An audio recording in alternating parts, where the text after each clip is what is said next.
Hi, my name is Seth Andrews, and this is End Time.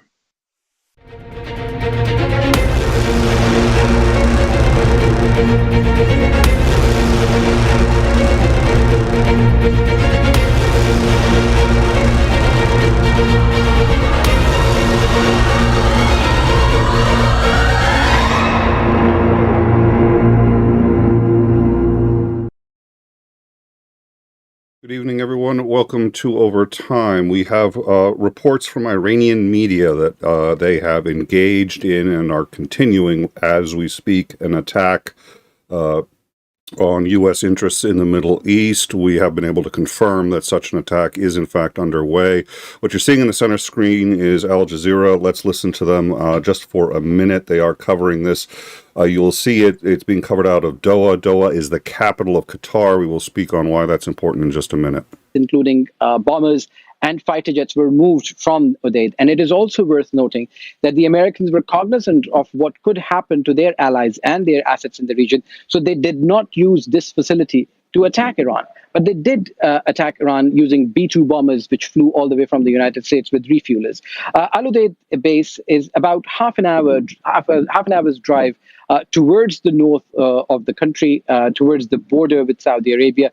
I'm going to pause it here. So what you're seeing here is in, I believe that is in Doha.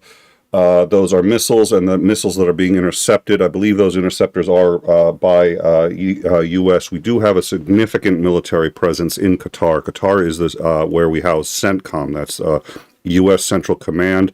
It's also the backup for our nuclear facilities if, say, an EMP were to be detonated over the United States and wipe out all of our electronics, everything, even, the White House, even Cheyenne Mountain, absolutely everything. We have backups of all of it in CENTCOM, so we could still launch a counter strike. That's one reason why attacking and wiping out the U.S. does nobody any good. It is part of the MAD, mutually assured destruction.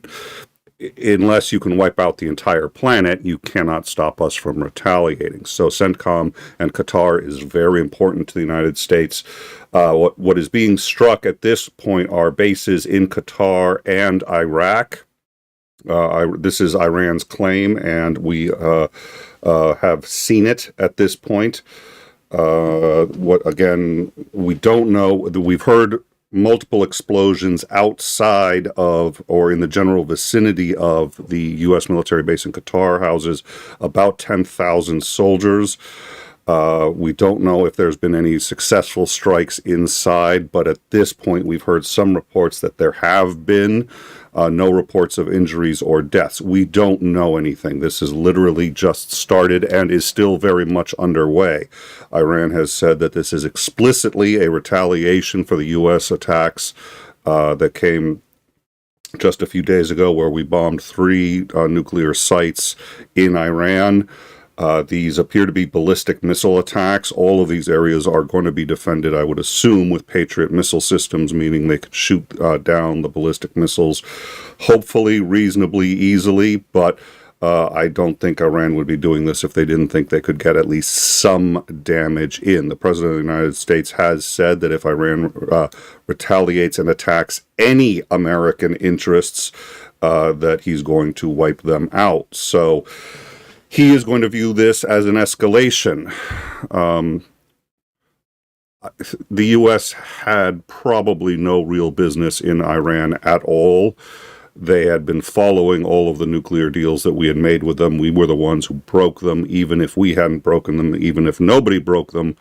Even if it hadn't stopped the nuclear deal, they've actually still been adhering to it. Tulsi Gabbard herself admitted as much to Congress in actually March and February.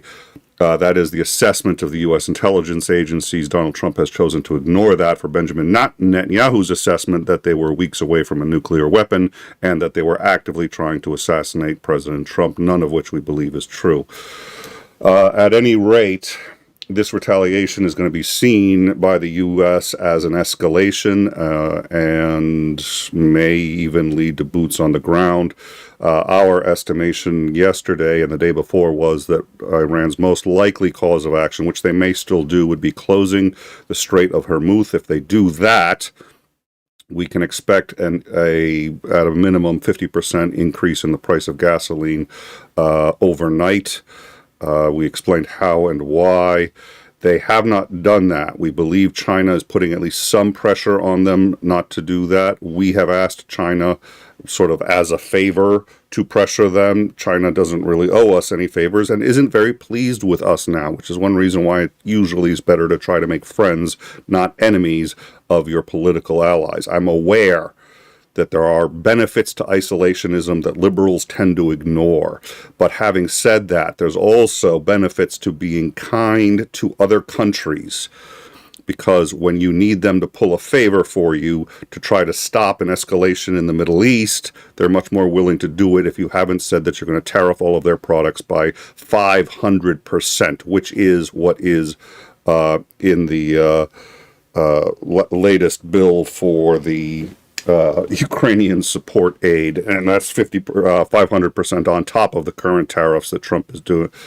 This is a disaster and a nightmare. At any rate, let's continue. I'm going to increase the speed here. This is Al Jazeera. They're the only ones right now on the ground that can bring us information. So, UTV and Ham, looks like we hit Tehran. I don't believe we did, but Tehran has been hit.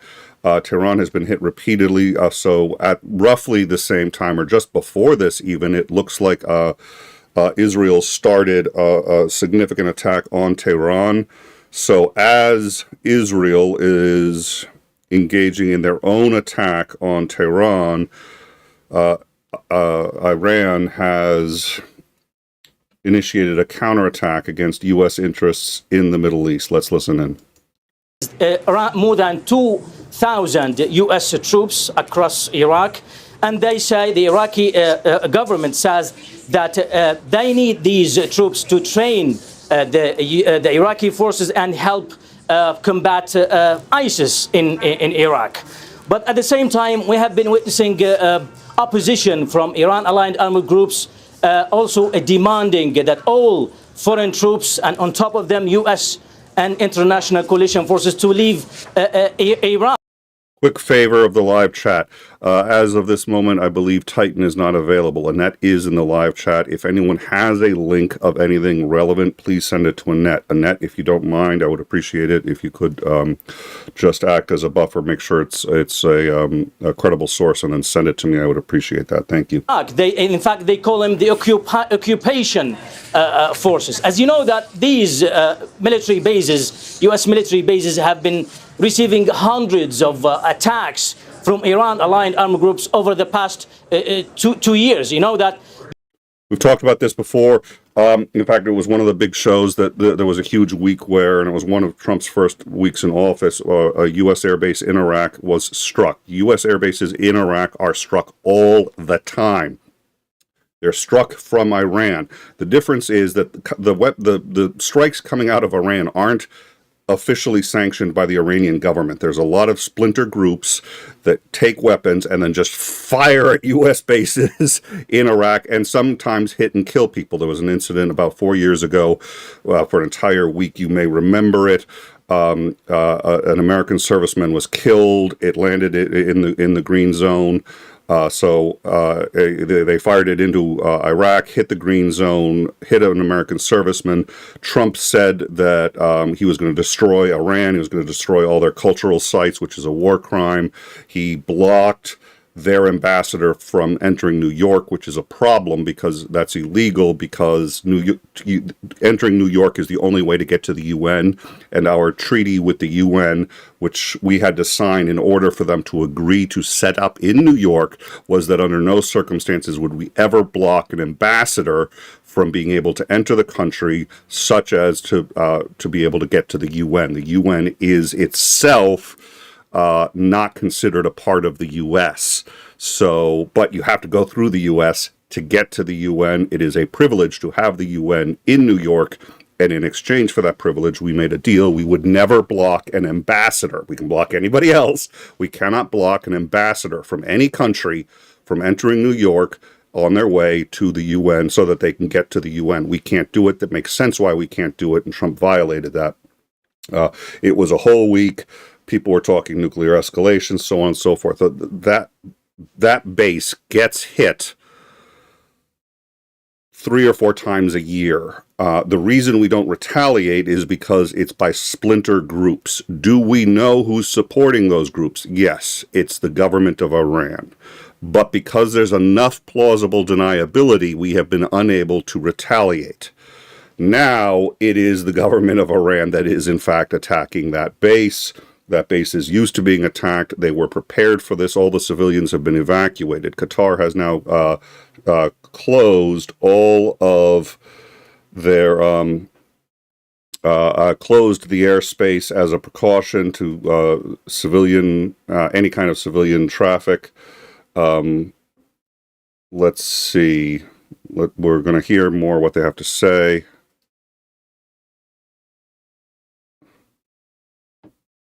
Normally we don't get this kind of buffering, so I'm curious if it swapped out to a different... Oh, we just lost it. Hello.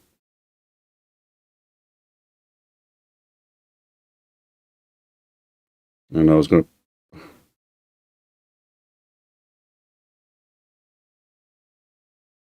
Let's refresh this and see if we can get more from Al Jazeera. Okay, yeah, it looks like we got him back. Of Doha, that life there is returning to normal, that people are driving around, that people are walking around. Qatar is, however, condemning these attacks, which were launched from Iran, a barrage of missiles from Iran. Qatar is condemning it, and it says it reserves the right to respond. Let's bring Mohammed Saloom in. He's Assistant Professor in Critical Security Studies at the Doha Institute for Graduate Studies. Okay, so Qatar is now saying that because the attack occurred on Qatari soil, they are reserving the right to respond. That would mean that Qatar would now enter on the side of Israel, ostensibly. That's not really, no, they're not fans of Israel, but it's going to be the side of Israel now against Iran. So this would represent yet another escalation. It seems that the Patriots did, the air defenses did a great job, and also other Qatari air defenses. And we were looking at that outside. I think the significance of this attack is the escalation of this confrontation, because this is the first time ever Iran targets US bases outside Iraq, because they did that before inside Iraq, and Iraq was basically a battleground for between the US and Iran probably since 2003. I'm not saying it's normal, but as if it has been normalized. But now this is going way beyond Iraq and attacking a third country like Qatar, which houses the base. The base, by the way, does not have only US troops, it has also Qatari troops. But fortunately, and according to the statement coming from the spokesperson, this base has already been evacuated. My immediate assessment is that Iran has already informed the US and probably the Qatari sides about this incoming attack.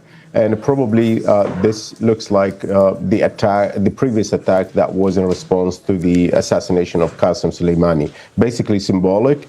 And the escalation might go in 2 ways. The first is, and I hope this is the case, that Iran after that might say, well, this is face-saving in front of our people. We did respond, and maybe now it's time for negotiations. Or this would escalate in the other direction, which is a very dangerous one, because the US would definitely respond to attacks that target their personnel if the Iranian side would not opt for negotiations, because the US does not see itself as a peer to Iran, and they would not accept that Iran is trying to establish a deterrence, if you like, red line. Why was... All right, so what he's saying here, and this is extraordinarily important to understand, and this is surprising, but, you know, once you take a look at it, it makes sense. It's bizarre, but it makes sense. So here's the deal. So far during this war, and I mean the war between Israel and Iran, Israel has called Iran before every strike and said, we're about to hit X, Y, and Z targets, evacuate those targets. Israel's been doing this to their enemy, and Iran has been doing the same thing. It's one of the reasons, that specifically on the Israeli side, why the casualties are so low.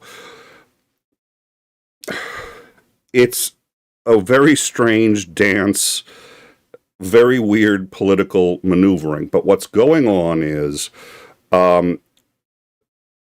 each country knows that a full-out war, it could potentially be devastating and could escalate. But each side also wants to continue the war because that's how they stay in power. This helps the Ayatollah, and this helps Netanyahu, who would already be out of power today if he hadn't started this war in Iran. So they all, thank you, Annette, they all want this to continue on some level, but they don't want it to escalate.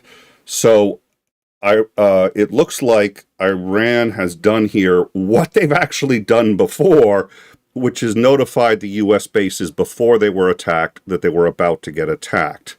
Then we get this footage, and this is some footage of the incoming attacks. The Patriot missile systems were already armed and ready, and it looks like they shot down every incoming missile. To the best of our understanding so far, Qatar is saying that there are no casualties at the U.S. base there. The way they would know is, as this gentleman here has pointed out, there are actually Qataris stationed at the same base. So the U.S. shares some intelligence and facilities at the U.S. base with Qatar. So Qatar is saying there are no injuries or casualties at the base. Apologies. And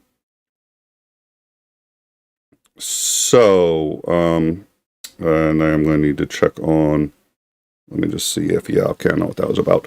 So, everybody was probably already sheltered in place, which, by the way, there is a shelter-in-place order right now in Qatar.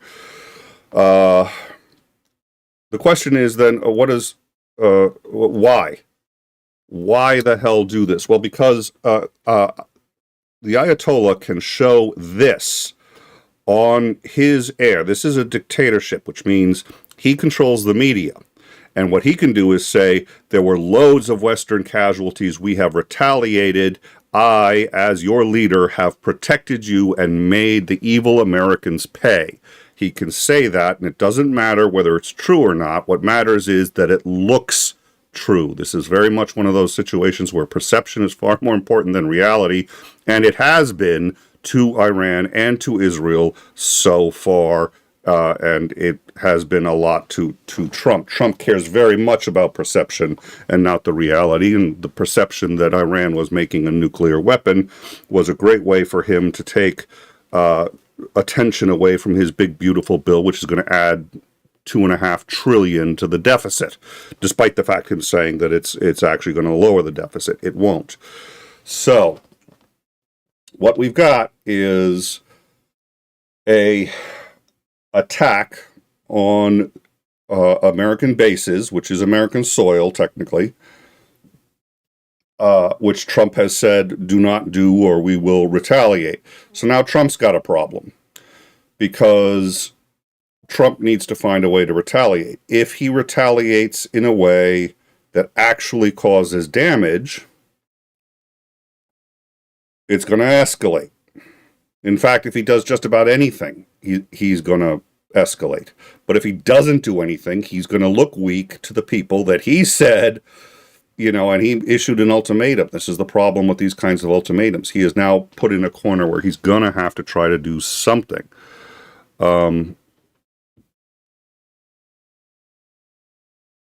right, so in Bahrain, which is home of the U.S. Fifth Fleet. It looks like sirens are sounding. U.S. Naval Forces in CENTCOM. Let's see. Okay, so this is, and then we're going to check. Yeah, there's a couple of different. Thank you. Let's see what we've got. So, Iranian state television is reporting that Operation Besharat al-Faith has been launched against the U.S. NBC has not verified news of the strike. We can verify. Yeah, we've got that. Israel has hit the Fordo site again. According to the U.S. and according to a couple of satellite images, the general consensus appears to be coming out of the U.S. that the site has been completely obliterated. Third parties that have looked at the satellite images say that they do believe it's heavily damaged, but it is not destroyed. So that would be why Israel is striking it again. They've been striking it actually pretty much all day. They've been striking Tehran as well. Let's play this while I catch up on some of the news. But there were signs from the hours leading up to this attack. First, the warnings issued by the U.S. Embassy here in Qatar, as well as the British Embassy, urging their nationals to stay indoors, basically, as well as then the Qatar International Airport, the Hamad International Airport, announcing the closure of its airspace temporarily. And then it was pretty much evident that there was an attack looming. What we have also heard from the Qatari Foreign Ministry spokesperson Majid Al-Ansari is that the Qataris have condemned this action, and they say this is an attack on their sovereignty, and it is within their right to respond accordingly. And they also called for an urgency to de-escalate the situation. They urged the parties involved, specifically Israel, to refrain from continuing their attacks and escalating the tension that is going to clearly.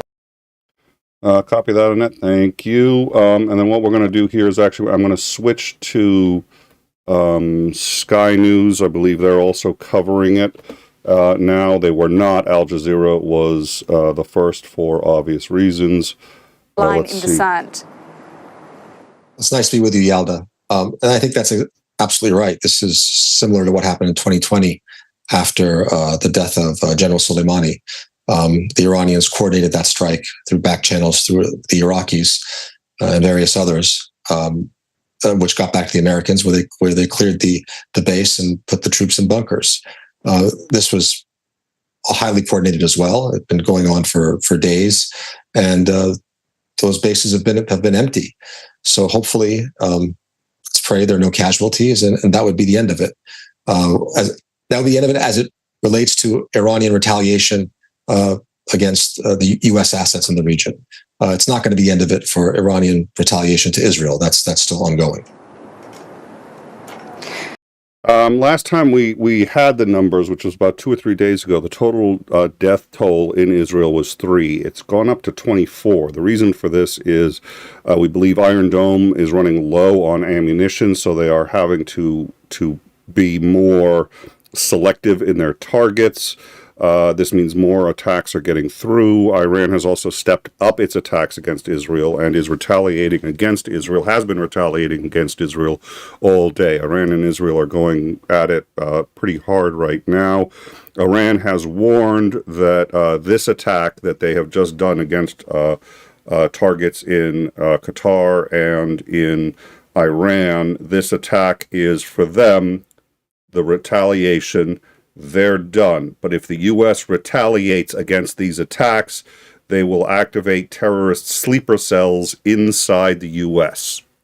So they are threatening that if Trump retaliates against these attacks, which so far have not killed anyone, they will activate terrorist sleeper cells in the U.S. We do not know if they have such sleeper cells.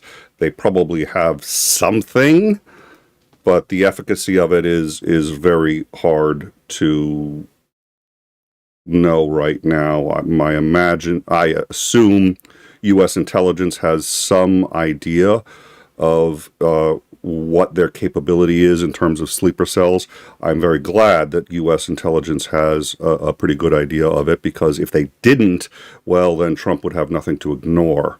So let's get back to Sky News's assessment here.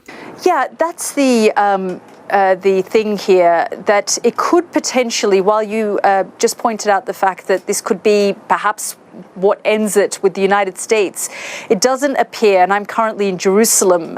This morning there was another barrage of ballistic missiles. Everyone rushed into the bunkers. I mean, this really could turn into a war of attrition where we see these tit-for-tat strikes between Iran and Israel continue. That's absolutely right, and I think that's what Iran is counting on. It wants it to be a war of attrition. I think for Israel, they wanted it to be a sprint, and for Iran, they wanted it to be a marathon. Israel wanted to have a decapitation strike, take out senior Iranian leadership, take out nuclear facilities in the hopes of putting people in the streets and destabilizing and eventually overthrowing the regime. It hasn't quite worked out that way. I think the regime is shown to be pretty resilient, and there's been a rally around the flag effect that's taken place, and they're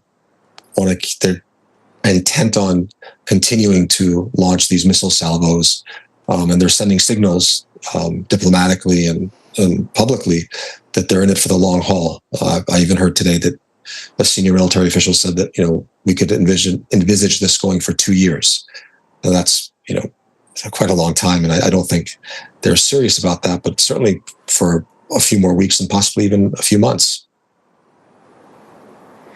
Yeah, and I guess the question then is, could this then still spill over and escalate to a wider regional conflict beyond just these two nations? Oh, absolutely. And you saw that tonight in the Gulf. One miscalculation, one death of an American soldier in these attacks, and the U.S. is coming right back into this conflict with Iran, or any energy assets in the Gulf region, anything like that. You're up the ladder of escalation, and we're quickly into a much wider conflict. Yeah, absolutely.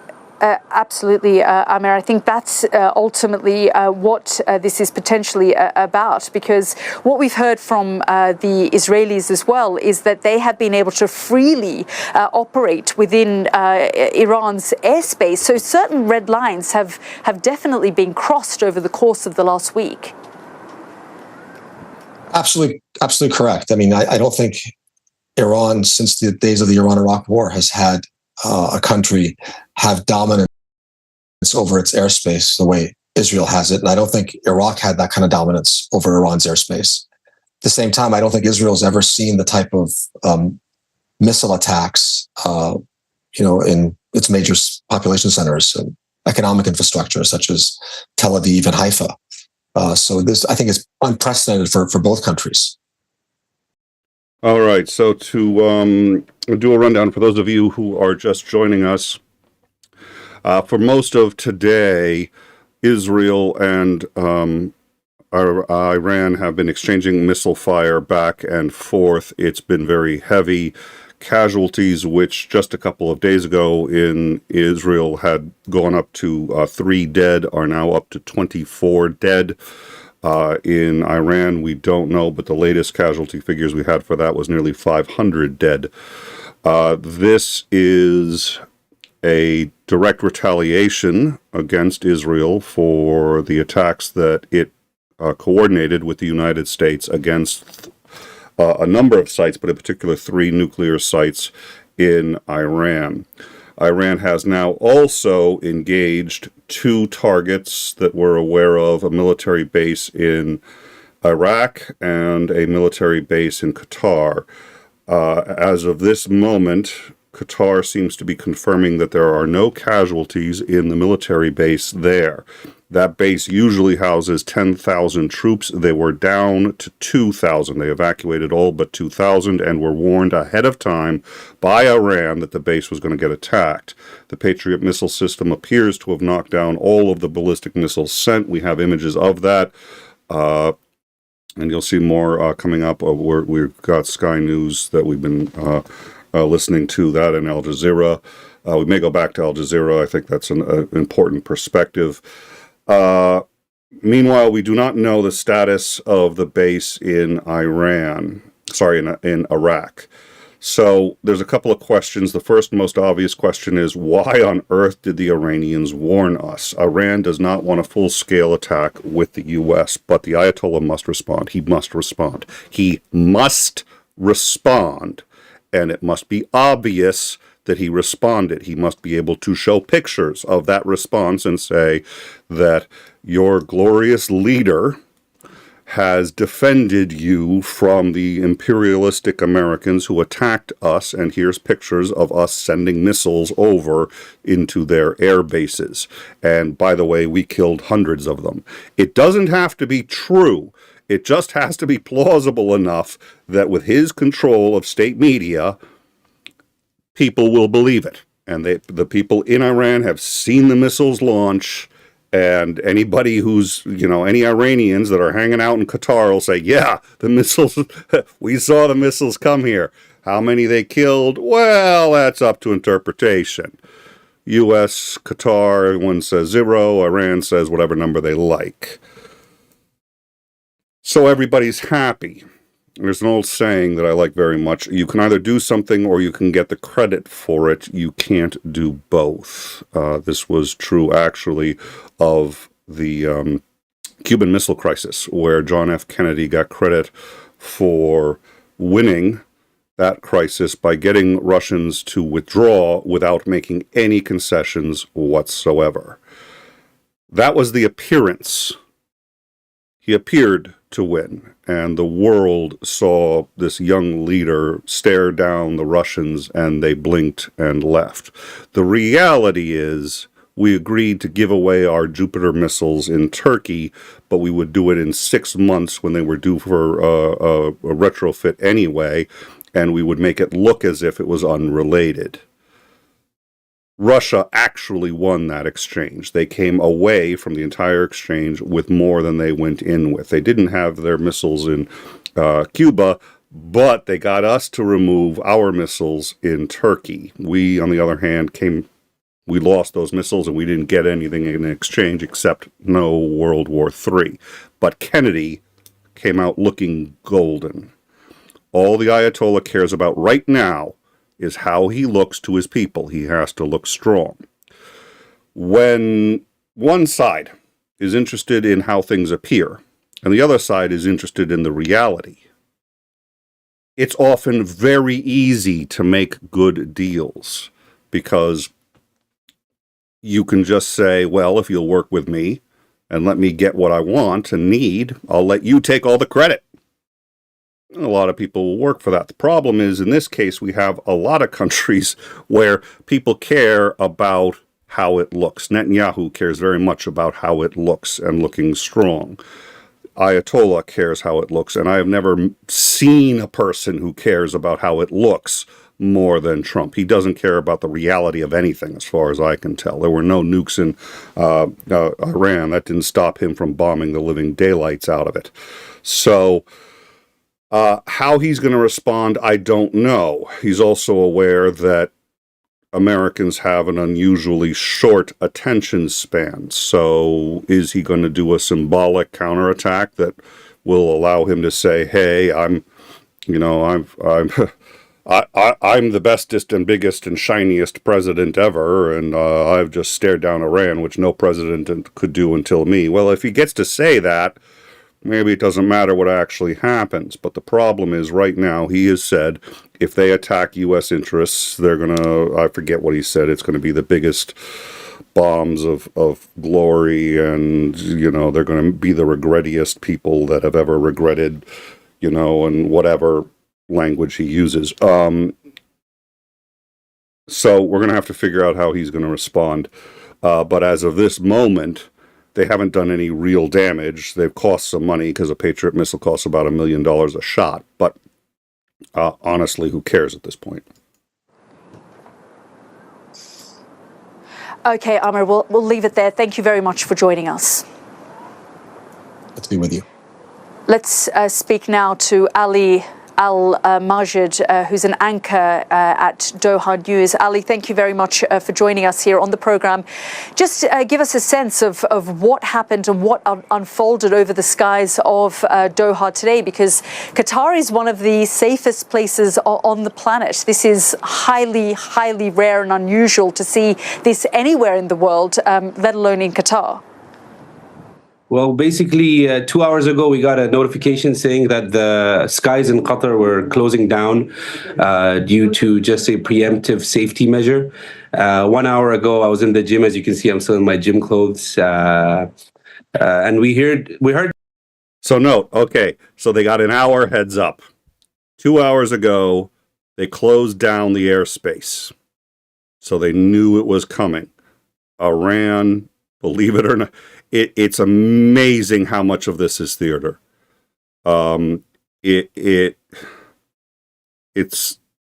Politics is an extraordinary dance. This is theater. And the question is, and Trump, by the way, loves theater. So they knew ahead of time by about an hour. They shut everything down. They evacuated the areas. All right, looks like US Airbases in Syria are now on full alert. That suggests to me that they've been warned that there's incoming in Syria. It's possible they're just doing it as a... PAC-3 missiles are 4 million each. Okay, yay. So Syrian bases on high alert. There's one of two reasons: A, abundance of caution; B, they've been notified that they're about to get hit too. So we'll keep an eye on that. Thank you. Like sounds coming out, so people thought, it's helicopters going around, but then suddenly I see people rushing out the gym, and I run out, and then we see just missiles flying both ways. It was coming one way first, and then they looked very close, but they weren't. And then suddenly there were, I think, the interceptors coming in from the other side. So everyone started rushing home. A little bit of panic on the streets, people quickly flashing, breaking signals, trying to get to their loved ones. That went on for like 30 to 35, 40 minutes, and then has just died down now. So we also understand that there were no casualties, and based on what my sources have been telling me across the region, is that this was coordinated between the various governments for Iran to save face, to show that they have done something, and to also ensure that there are no casualties here. Firstly, thank God there were no casualties. It looked like it was very far. It did look. I live in an area very far away from Al-Udeid base. It looked close, but then people were saying it was landing closer to the Al-Udeid base. As per if it was a coordinated attack or not, I'm not really sure at the moment. It's just something that's unprecedented. In my 30 years of life, I've never seen it, never witnessed it, never thought we'll see it, but we're here. Yeah, and was there a sense of panic in Doha? Were there, I guess there were some alerts warning the public, especially US citizens, being told to stay indoors and take shelter. But overall, across the board, I mean, you work for Doha News. Was there sort of alerts given on public TV for people to be vigilant? Well, social media just had as I said, the alerts that the skies have been closed, and that's it. Everyone thought, it's just a preemptive security measure. Everything is safe. But I'm sure no one in Qatar expected missiles flying over their heads in clear view. No one expected to hear sounds of missiles. No one expected shrapnel. There's been a bit of shrapnel falling in a few people's houses. But so, as I said, we were... That's where it can get dangerous again. So as they're reporting here, I mean, it's theater, and it's the most bizarre thing that we have to do this. But basically, the Ayatollah called up Qatar and said, "We're about to attack you, so you may want to brace yourselves." Qatar closed the airspace. The airbase that we have there, and actually we've got a satellite photo of it, so let me see if I can snag that and bring that in, because that would be worth seeing. But apparently all of the expensive airplanes that we have had already been evacuated from this airbase by last week. So we've moved anything that could really be damaged out of it. And like I said, this airbase normally can hold about 10,000 people, normally does hold about 10,000. It's down to a minimal staff of 2,000, which is not what you'd expect if we're preparing for war, is what you'd expect if we're preparing to get attacked and we're going to take it on the chin. So whether or not the president understands this, is interested in this, or how he's going to respond is, I think, the question. The other problem is there is no way to do these attacks safely. They have been done as safe as possible. The Iranian military literally called us up and said, here's where we're going to strike, get out. But the Patriot missile systems still have to shoot the weapons down. They let us know, we shoot them down. If we don't shoot them down, there's going to be a lot of damage to U.S. interests. So we have to shoot them down. We have to use our defenses. And when you shoot them down, the shrapnel, it can land anywhere. And there's been instances of one of these things getting hit in the tail end and a live missile landing in somebody's home. So this is not safe. This is not... when I say this is theater, it is theater, but it's extraordinarily dangerous theater. And again, everybody has to be on the same page, which so far they appear to be. Qatar has said that they are reserving the right to retaliate. Now, their retaliation may also, hey, we'll call them up and let them know. But so far, there's almost 500 dead in Iran. And Israel's notified them before every attack, and Iran has notified Israel before every attack. The people still die in this theater. This theater is just for those in power to be able to stay in power, because they're saying, see, we're defending and protecting you. I saw something in the live chat. I had not realized that senators or representatives, people in Congress, were using "Make Iran Great Again." That was the dumbest tweet I have probably ever seen in my life. And yes, I was watching when Elon Musk took off all the safeties on the anyone could get a blue check mark.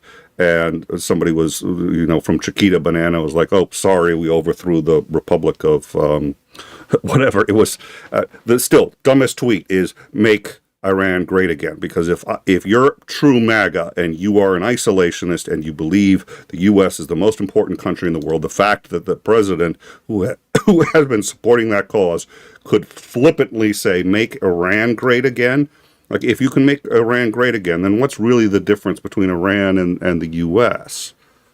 Isn't he supposed to be making us great again? Oh, I'm glad people have seized on that. That was a dumb tweet just from a political standpoint. All right, I'm going to move this up to the current time. We've got CNN up, and we've got Al Jazeera. Is Al Jazeera? I may want to flip back to Al Jazeera to see what they're saying, but let's. Right now, the U.S. military has said that there are no known U.S. casualties as of this moment. So that would include the Qatar base and the base in Iran. We have reason to believe that a base in Syria may be targeted. Syrian base is on full alert. That could be just bases in the area are getting hit. On the flip side, because they've been warning bases, we'll see. We'll see. I had read earlier that Iran said that this was the end of the attack, so I don't know. We'll see. Okay, no, I don't really need to know what the temperature is, but thank you. So let's get back to Al Jazeera, see what they're saying. Or got involved or were manipulated into wars in the Middle East. So it makes him, one of many. I want to go back on that. Basically ended up in failure. You and I were speaking earlier about that all basically ended up in failure. Or or got involved or were manipulated into wars in the Middle East. So it makes him, one of many that all basically ended up in failure. You and I were speaking earlier about regime change. America has tried regime change. We've seen even American officials in their, in one Phil Gordon's book about losing the long game, how it was all regretful. There was no point. It just, America lost a lot in it and lost credibility and money. It didn't lead to the intended change and so on and so forth. And here we have Netanyahu, once again, manipulating an American president into yet another regional confrontation. And we're talking a lot about... All right. One of the reasons I like Al Jazeera is because it's not the American perspective. Dead correct. This is what we saw on Tucker Carlson. This is what we saw in the Ted Cruz interview. And Carlson, holy smoke, I can't believe I have to say this yet again, called it and was correct, which was he was interviewing Ted Cruz, and Cruz said, they're trying to assassinate the president. He goes, wait, they're trying to assassinate the president? Why aren't we at war with them already? That's an act of war. Well, it's not a serious threat. Well, if it's not a serious threat, then why bring it up? Netanyahu was like, I'd really love it if you would attack Iran. And he's like, no, we're not going to attack Iran. They're trying to kill you, They're what? Yeah, they have assassins that are coming out. Oh, maybe we do need to attack them. Did you know that they're 3 weeks away from making a bomb? Oh, Tulsi Gabbard, our intelligence, and the UN inspectors that they were actually letting into the facilities all say that they stopped their bomb. They kept enriching uranium, but they stopped the weapons program in 2003. No, Tulsi Gabbard's lying to you. Your intelligence agencies are lying to you. Believe me, your friend, Bibi Netanyahu, Listen, the worst thing I've ever done is let 2.1 million people starve to death. Do you think that makes me a bad guy? I would never lie to you. Yeah, this guy's got it. Well, Qatar's foreign ministry spokesman Majid al-Ansari put out a statement saying the state of Qatar strongly condemns the attack that targeted Al Udeid Air Base by the Iran Revolutionary Guard. We consider, he said, this a flagrant violation of the sovereignty of the state of Qatar, of its airspace, of international law and the United Nations Charter. We affirm that Qatar reserves the right to respond directly in a manner equivalent with the nature and scale of this brazen aggression, in line with international law.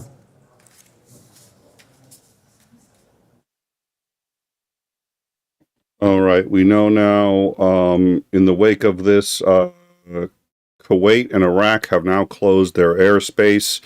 Now, keep in mind, we know this already, that Qatar closed their airspace 1 hour before the strike. They were tipped off deliberately by the Iranian government. We now have Kuwait and Iraq closing their airspace. We do not know why. It's a toss-up either way. It's because they're about to get hit and they've been tipped off, or out of an abundance of caution because they, maybe the Ayatollah is just going to be like, let's hit a couple other targets. We're not tipping off. There's a deliberate reason he's tipping them off. It is to reduce casualties, to reduce the pressure on Trump to start an all-out war. The Ayatollah does not want an all-out war, but he must respond. Now the question is, what does Trump think he needs to do? So we will see. I've left this up for a minute here, so we'll continue. Has started its retaliation. Now we don't know if the retaliation is going to continue or this is the ceiling of it. Now, given the fact we have just come after this moment that everybody was anticipating. The big question now is has this come to an end? And would President Trump decide to end this episode or continue with retaliating to the Iranian attack? These are big questions because this is a turning point. These are crossroads, whereas many things could happen if this attack will end this episode and the United States is again outside this war, because there is another war already going on. Because this is not the real confrontation. The original confrontation is between Israel and Iran. This is a side confrontation, and the United States, though it launched its attacks yesterday, but it's not part of this war till the moment. So it's either the United States is going to decide to be part of this war, and then things are going to take a new dimension, or the United States is going to end its involvement, and then we are back into another crisis, another conflict, the first Iranian-Israeli war. Actually, this war is historic. It's the first time we see Iran and Israel exchanging fire, exchanging missiles, launching missiles to each other's geography, and it's a war without geography because they do not share borders together. However, what happened today in Qatar, the condemnation from the Qatari government, the United States, of course, we are waiting the United States position on this, and the Iranian National Security Council, Supreme National Security Council, ensuring in its own words in a statement that this was not meant at the state of Qatar, at the friendly state of Qatar or the people of Qatar. However, it was mainly meant on the United States. All right, we're still also waiting on what they're going to do with the Strait of Hormuz if they close it and threaten to shoot anything that goes through it and or mine it.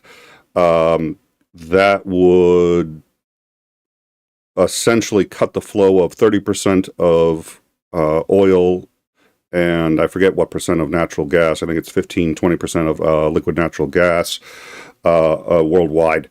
That would cause a immediate 50% spike minimum in prices. It might lower after new routes were found and panic stabilized, but it would be a profoundly destabilizing move worldwide.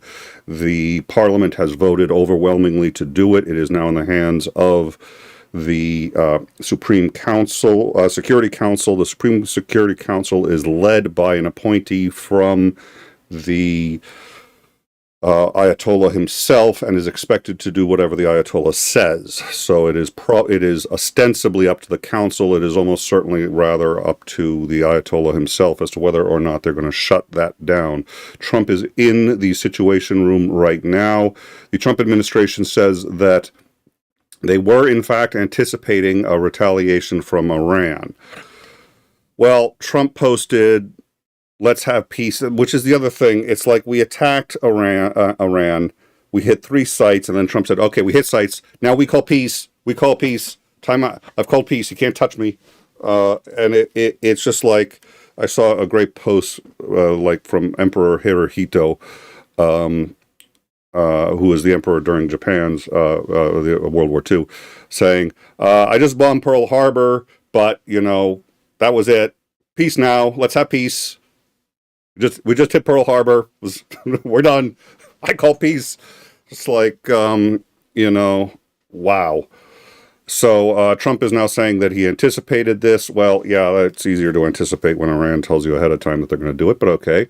We knew that retaliate, they had a similar response after Soleimani. That is true. That's referring to the commander that the U.S. assassinated in 2020. We assassinated on Iraqi soil, too. That was a smart move. The officials said that the assessments were that the missiles fired did not hit their intended targets. We're aware of that. President Donald Trump is willing to escalate U.S. military involvement if necessary. The official said Trump was due to talk to national security officials Monday afternoon, and it is possible that his opinions will change. Well, that's kind of the point. Of course he's willing to escalate. And keep in mind, this is the theatrical version. This is, again, everybody's warning everybody. We are in a state of war with Iran. Whether it's been declared or not, we are in a state of war with Iran. We dropped several very large bombs on them yesterday. So we are in a state of war with Iran. But so far, as far as wars go, the fact that they warned us before hitting us, the fact that they're warning Israel before hitting Israel, reasonably civilized. I'm curious to know. They're trying not to escalate this, but they have to respond. So the question is, does Trump have the nuance to say, look, they didn't hit us. If they're willing to come to the table, we'll talk. I don't know. Let's go back to Al Jazeera. From the White House or the Pentagon at this stage? Yes, that's right. We do have a statement from the Pentagon, and it is essentially saying that on background from a defense official, I can confirm the Al-Udeid Air Base was attacked by short-range and medium-range ballistic missiles originating from Iran today. At this time, there are no reports of U.S. casualties. We are monitoring the situation closely and will provide more information as it becomes available. I can tell you that it's not just the Pentagon monitoring this. From the Pentagon is the chair of the Joint Chiefs, 𝐋𝐚𝐦𝐬. He is here along with the Secretary of Defense and the President's expanded national security team. They are in the Situation Room and have been for more than an hour now. We know that initially the U.S. president had been scheduled to have a intel briefing at 17 GMT, but what we know is that the meeting may have even started prior to that, given the fact that there was an indication from Iran through diplomatic channels that this attack would be taking place. It is being reported here, and we can confirm from our sources that, in fact, there was some advance notice that was given through diplomatic channels by Iran. And all indications are right now that the attack is limited to the Al-Udeid Air Base. But again, these are just the preliminary reports. Now, in terms of the damage, what we've heard from the Pentagon there is that there have been no casualties. Also, what we're hearing is that there are no reports of initial damage because, according to defense officials, that the American Patriot missile defense systems were activated at Al-Udeid and were able to intercept the Iranian missiles. The other thing we should point out about Al-Udeid is that, given it's the largest installation for the United States in the region, it was a known that it would be a target. And so as a result, and out of an abundance of caution, our sources are telling us that there was an evacuation of most of the personnel, but also of the military hardware. In other words, a lot of the aircraft was several weeks ago moved from Al-Udeid in order to ensure that if there were any short or medium-range missiles, in other words, cruise or ballistic missiles, fired from Iran, which would take just minutes to reach Qatar, that in fact this would protect a lot of the U.S. equipment. So what we're watching for right now is to get more of an assessment from the Pentagon. It's a little early still, but there certainly are preliminary reports of battle damage assessment. But what the initial reports we're hearing is that this may have been limited in scope, designed to be symbolic and matching the U.S. attack on some of the nuclear sites in Iran. So this would be interpreted, as we've been hearing from some of the military experts here in the United States that have been speaking on live television, that this would be interpreted as Iran trying to save face, but at the same time also saying that there is room for negotiation, something that the United States president said he was looking for. What he wasn't looking for in his public statements on social media was retaliation. In fact, he was very clear. He said one day ago, any retaliation by Iran against the United States will be met with force far greater than the initial U.S. strike. So we're watching carefully here at the White House to see what the next steps will be. Again, the U.S. president. That leads us to the central problem, which is the president has started to talk about regime change, and a lot of MAGA is against that. The reason is because they have some idea of what's happened in the past when we've tried regime change. We've tried it many times. We've tried it in Iran. In fact, in Iran, in the 70s, women could walk around in a bikini. They could, we've shown pictures of it. I may actually have, if I still have that video footage, I'll get it.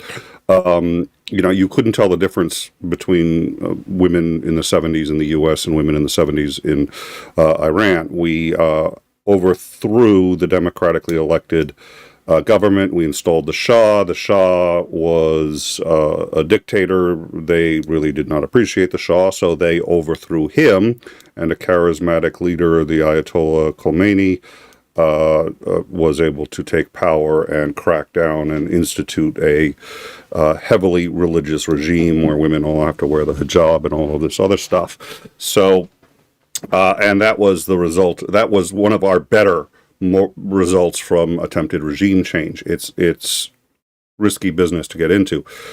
We have said that we weren't going to do it. Everybody in the cabinet said that we weren't going to do it, and Trump has now tweeted out that maybe we need to do it. He has said that if there is any retaliation, he is going to attack much harder than he did in the initial attack, which was against those 3 sites. He says a lot of things. So who knows if anyone's taking him seriously? Who knows if he's serious about doing it? He's got ego and pride, so I suspect he's interested in doing it. I also do truly believe he's not a big fan of war, although the needle seems to be moving on that, which, by the way, does happen with presidents. Once you have a taste of what real power is like, different people respond differently. At any rate, he has an opportunity now to negotiate. They had to do this. We've explained why they had to do this, and they did this as safely for us as possible, with great consideration for us and Qatar. Whether Trump recognizes that or cares is now the fundamental question. If he's interested in regime change, which he seems to have suggested he is, and he wants to make Iran great again, then he now has the excuse. He's now got the excuse for a full-out invasion and to get the U.S. dragged into another quagmire in the Middle East. If he's interested in just trying to settle things, this is his way out. Iran has done, it looks like, all they're going to do. We've got indication that, everybody's on alert now in the Middle East, all the bases, but we've got indications that there's no more incoming strikes. We don't have any indication that they're planning on hitting anything else, and this may just be all that the Ayatollah wanted so that he could save face. Again, there's not a single U.S. casualty and no damage to any military bases. So, yeah, they attacked, but we'll see. So let's listen into this a bit more. In Qatar, he also directs the Iranian Studies Unit at the Arab Center for Research and Policy Studies. He joins us live from Doha. And Mehran, we've been speaking at length over the last few days, the last week, during this conflict between Israel and Iran about the situation in the Middle East. So you're well placed to analyze the current situation now. But first of all, I just want to get a personal note from you. You are here in Doha as well. What was your experience of the missile strike that happened about an hour, two hours ago now? I live about 30 kilometers from the US base, and we heard massive booms. The building shook, the windows shook. And as I looked outside, the night sky had all these flying lights. And there were people. I live in one of the many gated communities here called compounds that many expatriates live in, and neighbors were. Iran, which houses a U.S. naval base, has now sounded air raid sirens. It looks like they may be under attack. So we'll see. We'll get to that. Nobody has mentioned the attack in Iraq. It looks like, what we saw was Iraq was included in the initial attack, but right now they are only talking about Qatar, so we're trying to confirm Iraq. We don't know what's happening in Bahrain. We do know that Qatar, Iraq, everybody in the area has now shut down their airspace, and Bahrain, we're trying to sort that out. Well, largely because of symbolic reasons. This is the U.S., the biggest base that the United States has. It is a base that can house up to 10,000 American soldiers. It's a self-contained city. And the Iranians had to make a statement commensurate and proportionate with American attack on their nuclear facilities. So it was really, in some ways, it was surprising because Qatar is one of the very few friends that Iran has in the Arab world. But at the same time, it was not surprising in the sense that Al-Udeid is really, it symbolizes America's military presence here in the region. As you say, Qatar is one of the few friends that Iran has in the Arab world. Qatar now saying it is within its rights to respond. But do you think we will see a response, and what form might that take? It would be interesting to see if there is a response, and if there is one, what form that takes. I think Qatar, of course, has to issue a statement like that because it cannot appear as if it's silent in the face of violation of its sovereignty. But let's remember that in 2020, when Iran hit American bases in Iraq, after the assassination of General Soleimani, they gave a 1 hour notice to the Iraqi government. And I would be extremely surprised if they did not give a similar warning to the Qatari government, particularly in light of the fact it cannot appear as if it's silent in the face of violation of its sovereignty. But let's remember that in 2020, when Iran hit American bases in Iraq, after the assassination of General Soleimani, they gave a 1 hour notice to the Iraqi government. And I would be extremely surprised if they did not give a similar warning to the Qatari government, particularly in light of the fact that about an hour before the attacks, Qatari airspace was closed. So I wouldn't be surprised if there is not a fair amount of choreography and coordination involved between Iran, Qatar, and even between Iran and the United States. No, indeed, we were hearing from our correspondent that she believed that through back channels, US was also warned in advance of this strike. I suppose the big question now is less about how Qatar will respond and more about how the US will respond. And just FYI, for those of you joining us, yes, we have it. It's been confirmed by the White House that they were, in fact, notified in advance.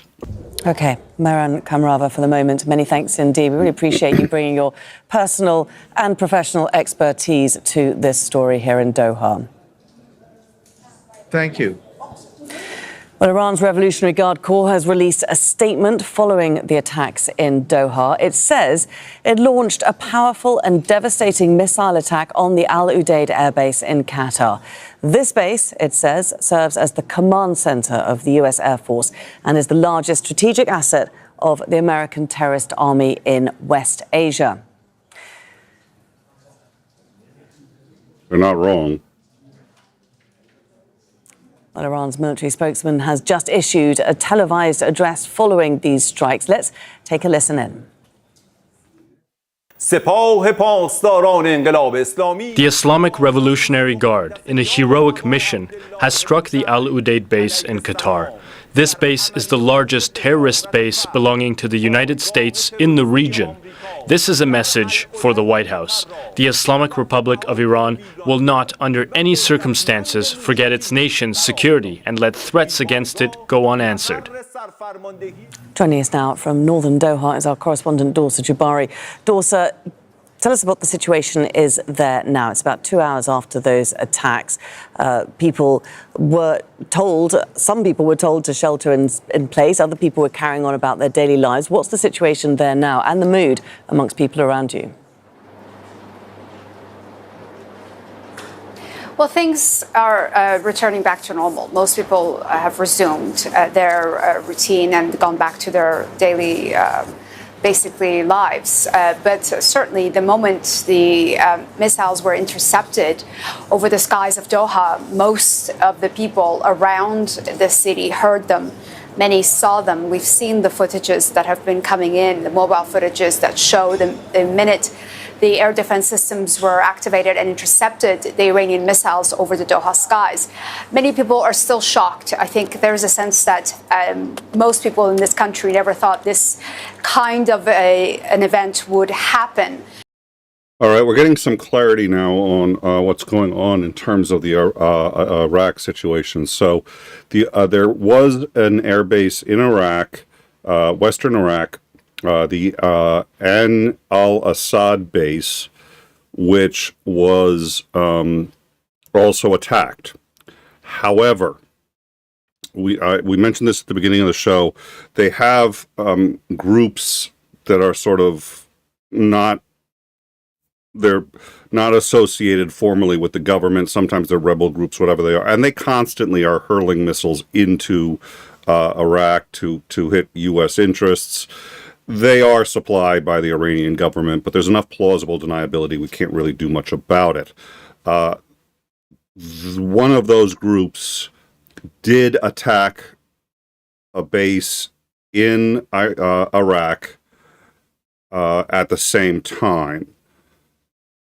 It probably wasn't an accident. But because the group is not formally associated with the Iranian government has not taken credit for it and is not claiming that this is part of their retaliation. So we do have two strikes, one in Qatar, one in Iraq, as we reported earlier. Iran is taking is claiming responsibility for the one in Qatar, but not for the one in Iraq, which did come out of Iran, but is presumably out of one of these splinter factions and, just happened to be launched at the same time.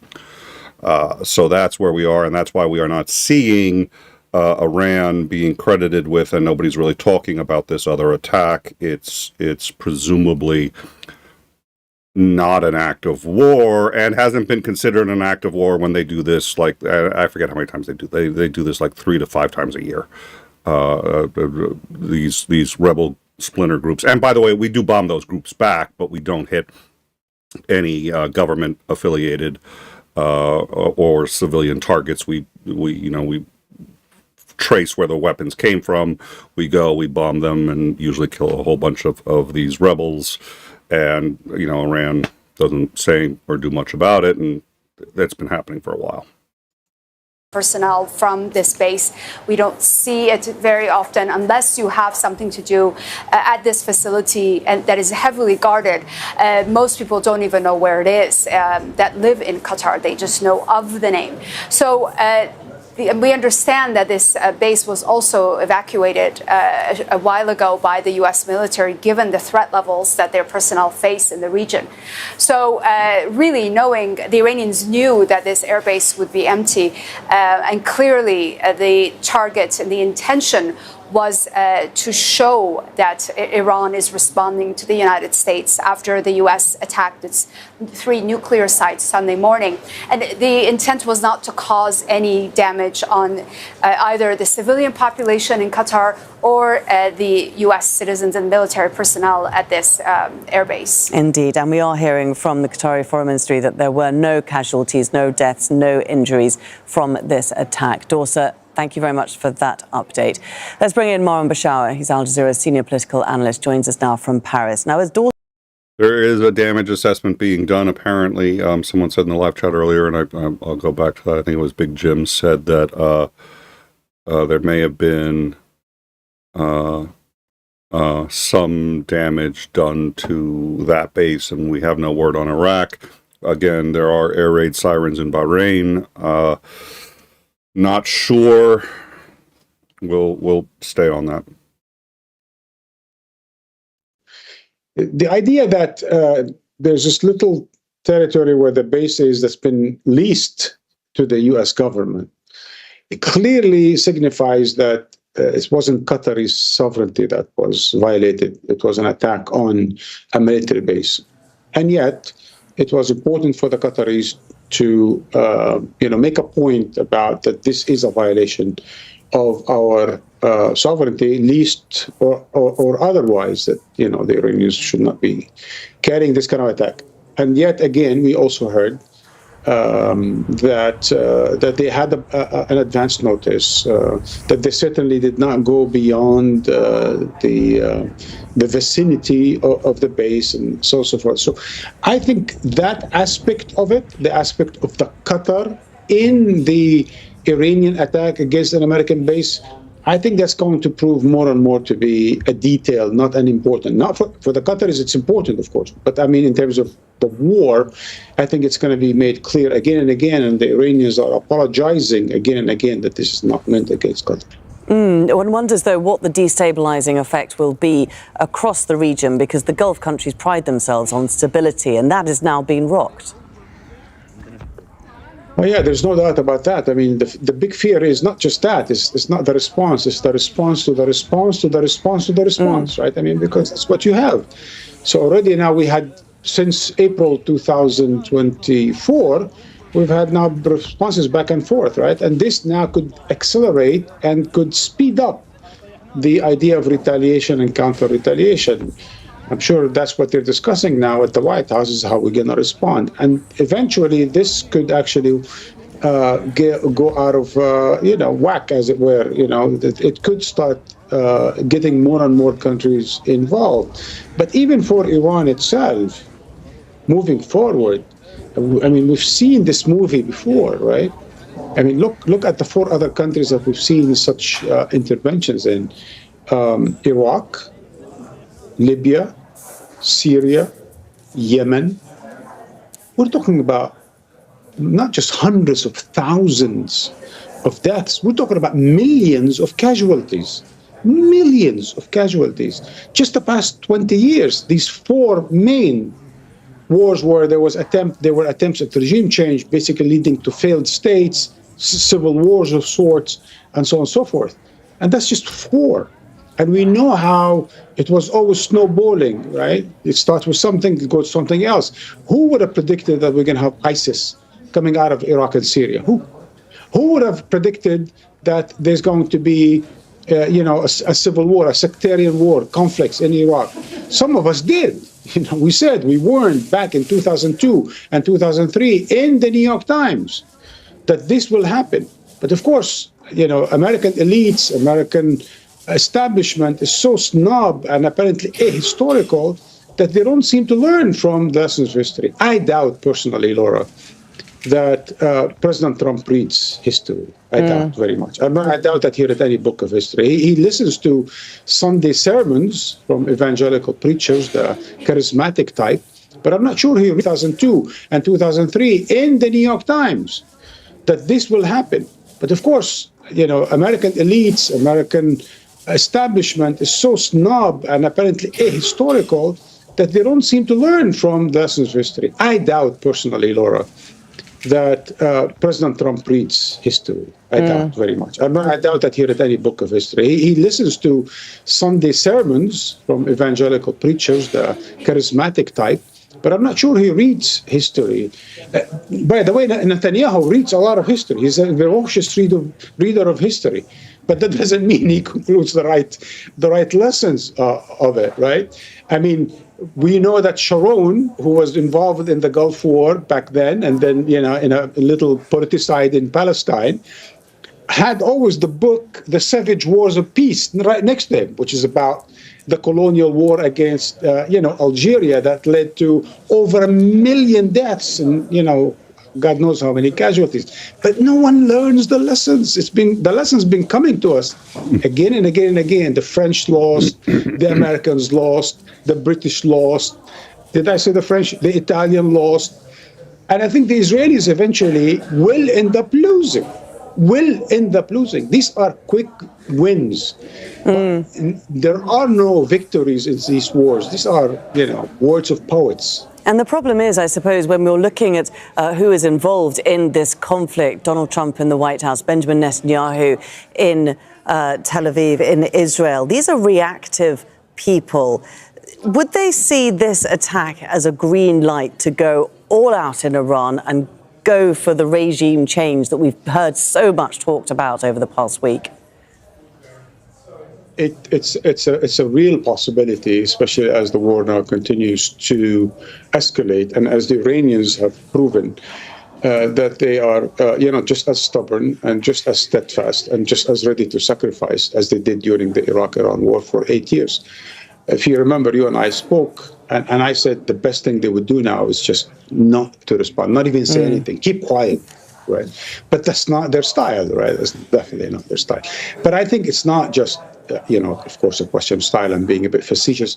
I think they really care about their base, and they care about what's going to happen to the country. And the only way to assure people that they remain bullish, not only vis-a-vis the outside, but also vis-a-vis the inside, so that chaos does not unravel, is to make clear to everyone that the regime is intact. It's responding to the world's leading superpower. It will not take it lying down. It won't be slapped in the face and, brought in, humiliated to a negotiating table, and so on and so forth. So the regime is quite stubborn. And I think the 87-year-old... I mean, what he says, what I said earlier, and I think is the issue we're facing now. You could not have asked for a better attack. We got advance notice. We had already evacuated all the areas. We got the anti-missile batteries up. It looks like there may have been some damage, but there wasn't any casualties that I'm aware of. And we got an hour's notice. The reason for this attack is so that the Ayatollah can save face in front of his people. And if you think that's a stupid reason, fine. But Trump's now facing that same problem because he has said publicly something very stupid that kind of painted him into a corner, which is any reply at all, and we're going to hit you with everything we got. So now he's got a problem because he wants to keep his support. So he has to make it look like he's taking this seriously. A US airbase just got attacked. There's no casualties, no real damage, I suspect. So what's he going to do? I'm at a loss. He hasn't been very hawkish in the past, but he's been growing hawkish rapidly. And I suspect that is the realization of what the presidential office actually is. When he was first elected, he thought it was a ceremonial position, and he was blown away that people expected him to do work and that he had to make tough choices. And he didn't really do any, and he wasn't prepared for it. And he was a clown. This time, there was 2025, he was prepped for it, and now he's in there, and he's realizing there is real power in that position. And he's the kind of guy who enjoys power. Not in the same way Netanyahu does. He savors it. It's a weird, he likes being the star of the show. So now he's commander-in-chief of the most powerful army in the world, as he likes to remind everybody. How's he going to reply to this? That's the question. Is he going to realize that this didn't hurt us really at all? We saw it coming. They told us it was coming on top of that. And it costs us nothing to go to the negotiating table at this point. And maybe even make money, because we make more money with Iran, an oil-producing country, on our side, or at least as a non-combatant enemy, than we do fighting them. Better for his big, beautiful bill if we go into war, though. When was the last time someone talked about that?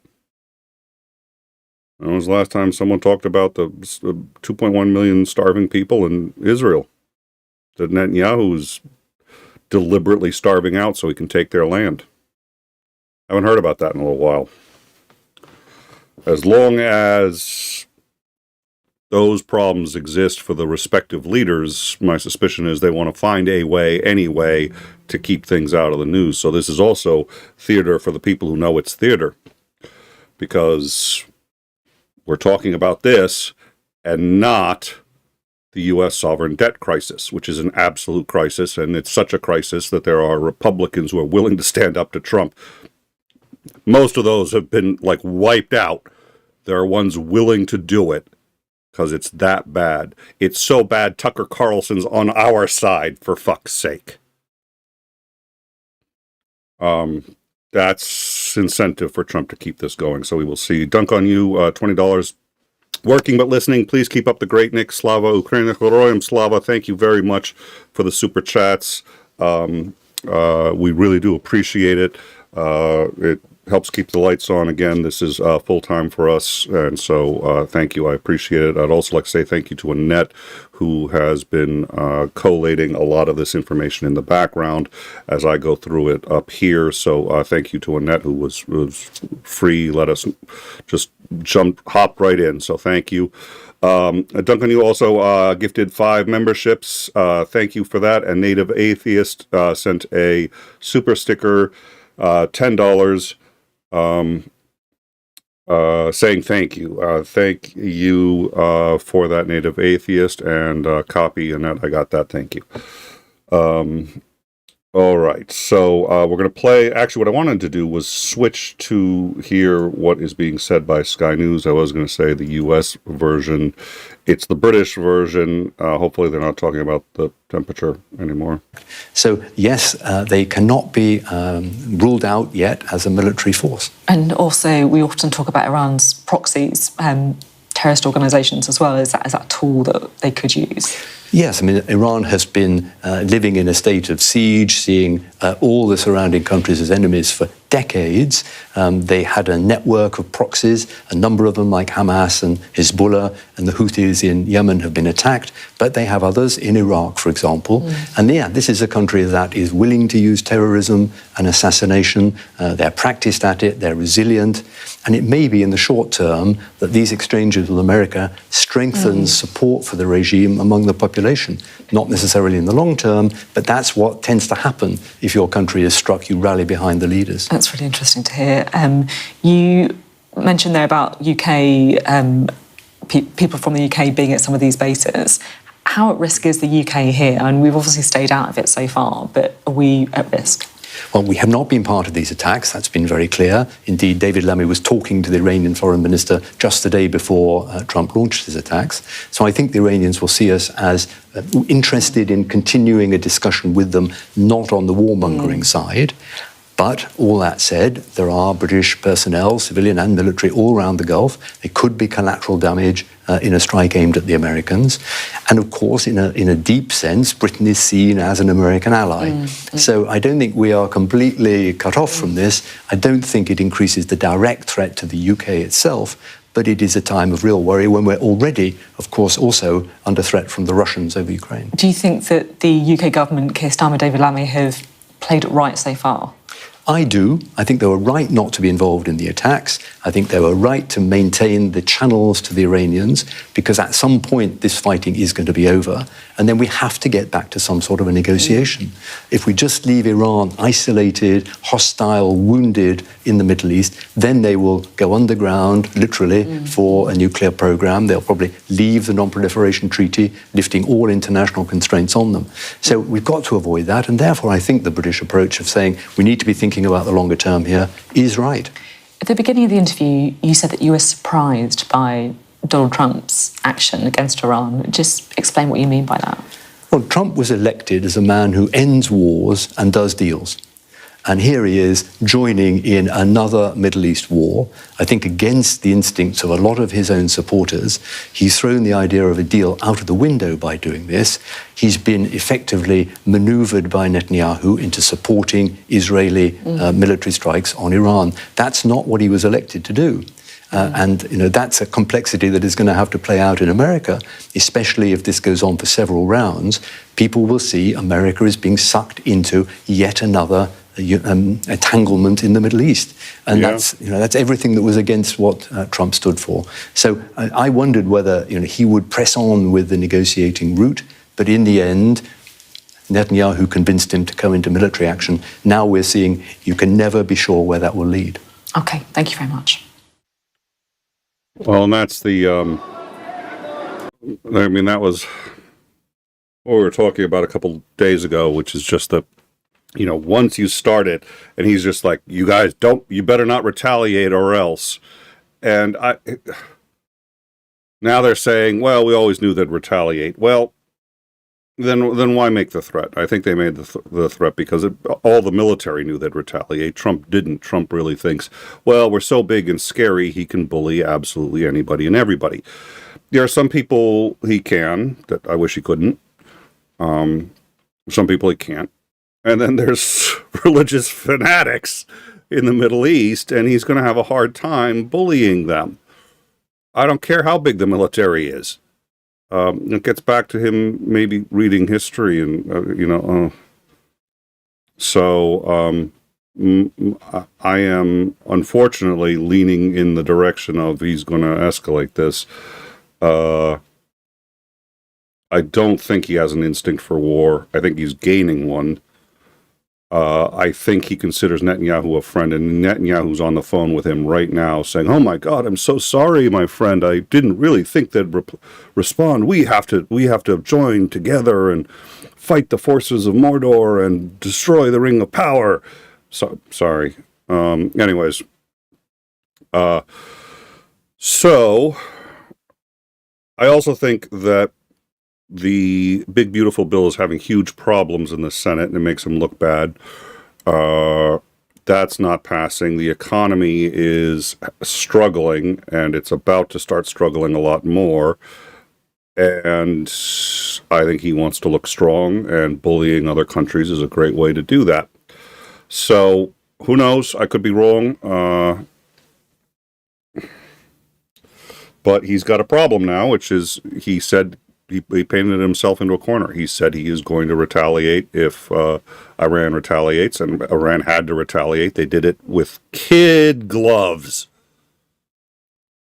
And whether or not he recognizes that, recognizes why, and sees this as an opportunity to get out before he gets us involved in an 8-year war with Iran, which is perfectly possible. Anyways, we will see. It looks like, so the only other things that are going on, there is, unfortunately, Kyiv is under assault right now. I believe I saw 23 dead. It's a significantly large attack. There is also all of the flights to I think anywhere in the Middle East have been by Air Egypt has been canceled. Where was the let me see. Yeah, and right now Israel and Iran are still going at it with each other.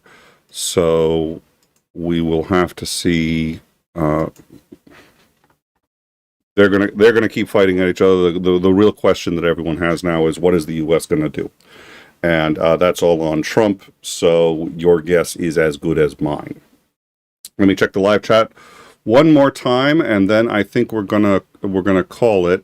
We do know 2 bases were hit, one in Iraq, or were fired upon, one in Iraq, one in Qatar. The one in Qatar does appear to have some damage, but we haven't confirmed that yet. No American casualties from what we are understanding.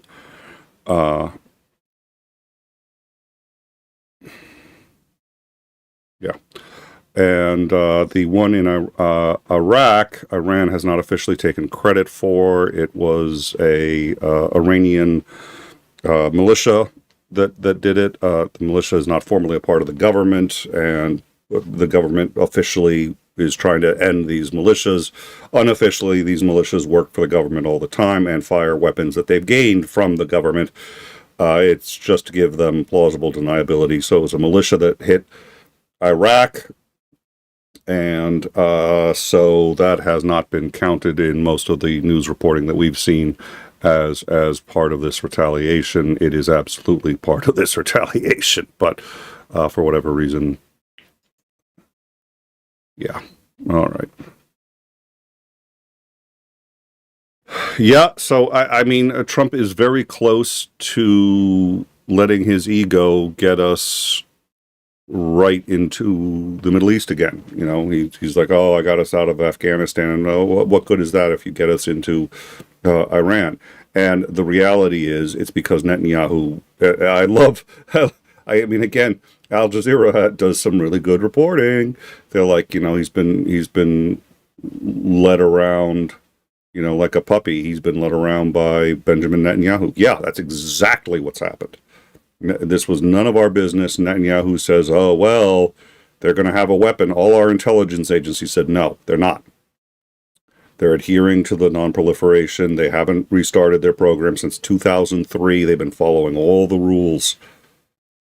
You don't punish people who are doing the right thing because it encourages them to do the fucking wrong thing. That's why you also don't have ICE raids at courthouses, because the people at the courthouse are doing the right thing by going to court when they're supposed to. You don't want to encourage people skipping out on their court dates. Anyways, I think all of this is above his head. Thank you for those of you who have super chatted and supported. We really appreciate it. Thank you to all our members as well. To those of you who are new here, thank you for joining us and checking us out. I think we've covered. It doesn't look like there are any more incoming attacks. It looks like it was just those two attacks. And I agree with the commentator. Right now, the best thing Iran can do is act like a hole in the wall. Just shut up, say, and do nothing, and hope that Trump sees this as an opportunity to de-escalate. Because this was not an escalation. This was a show. This was a carefully choreographed show. So, let me see. There was one other news item I had wanted to cover, but I think we've just been moving so fast. There was one other thing I think on the books for today. I know they're going to try to pass the big, beautiful bill by Thursday in the Senate, but it's looking less and less likely. I don't know that this war is going to help, because I think this war is going to upset a lot of the MAGA Republicans who trust Trump, and he's doing the exact opposite of what got him into office, and he needs all the support he can get in the Senate. So we'll see. I don't know. I mean, the fact that Tucker Carlson did what he did implies to me a huge rift in MAGA that is very hard to overestimate. Tucker Carlson publicly eviscerated a fellow MAGA member on national television. So we'll see how big the rift gets if Trump escalates this or tries to put boots on the ground. So, anyways, make sure you hit the bell so that you get notifications when we go live, because obviously we cover breaking news. Leave any comments you have about what you think is going on, or if you have a prediction as to what Trump is going to do, cement it in stone. Put it in the comments, and we'll see who's right. Mine is, I think he's going to do something, and I think it's going to be unwise. What comes of it, I don't know, but I think he's going to do something, and I think it's going to be unwise. I don't think he doesn't have patience. We'll see. Let us know what you think in the comments, and we look forward to seeing you guys. We have our scheduled in-time show tomorrow, 9 p.m. Eastern, where I'm sure this and a number of other things will be the main topic of discussion. Thank you all for joining us, and we will see you tomorrow.